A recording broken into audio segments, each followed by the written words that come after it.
সবথেকে first question যেটা আপনার মাথাতে আসতে পারে,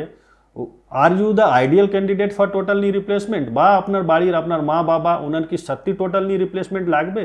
কি দেখে আপনি বুঝবেন? আপনি বাড়িতে হয়তো আপনি নিজে গেস করতে পারবেন কি whether your patient needs total knee replacement or not.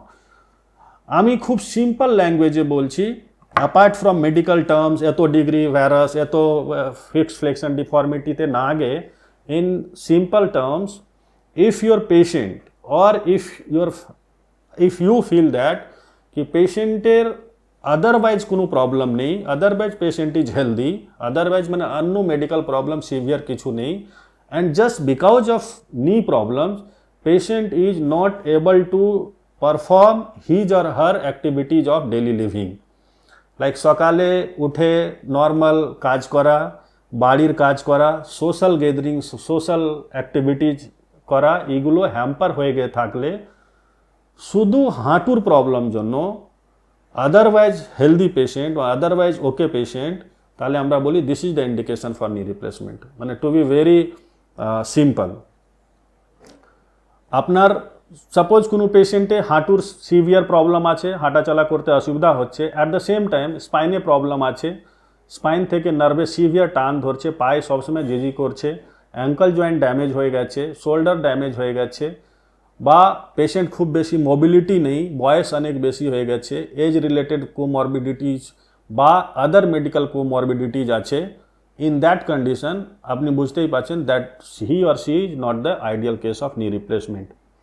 নি রিপ্লেসমেন্ট করে আমরা সে মানুষকেই লাভ দিতে পারবো যার বাকি সব শরীরে সিস্টেমগুলো ঠিক আছে।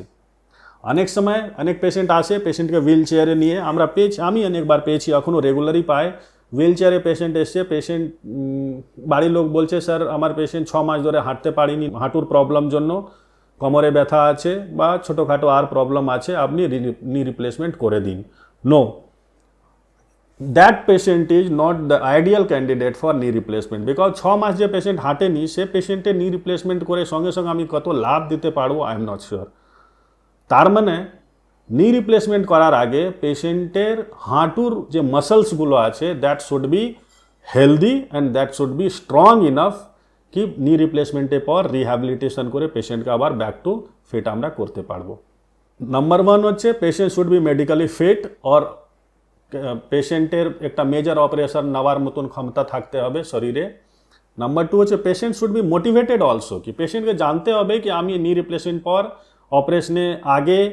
আমার কিছু কাজ আছে, এক্সারসাইজ করা আছে, muscles building, muscles strengthening exercise করতে হবে, অপারেশনের পর আবার পেশেন্টে ব্যথা হবে সেটাও পেশেন্টকে মেন্টালি প্রিপেয়ার্ড থাকতে হবে, পেশেন্টে অপারেশনের পর অনেক এক্সারসাইজ করতে হবে, রিহ্যাবিলিটেশন করতে হবে, তার জন্য পেশেন্ট মাস্ট বি মোটিভেটেড। তাহলে এত কিছু পেশেন্টে মোটিভেশন দরকার। At any point of time if the patient is not motivated or well planned or patient is not accepting the surgery, তাহলে রেজাল্টটা খুব একটা ভালো হবে না।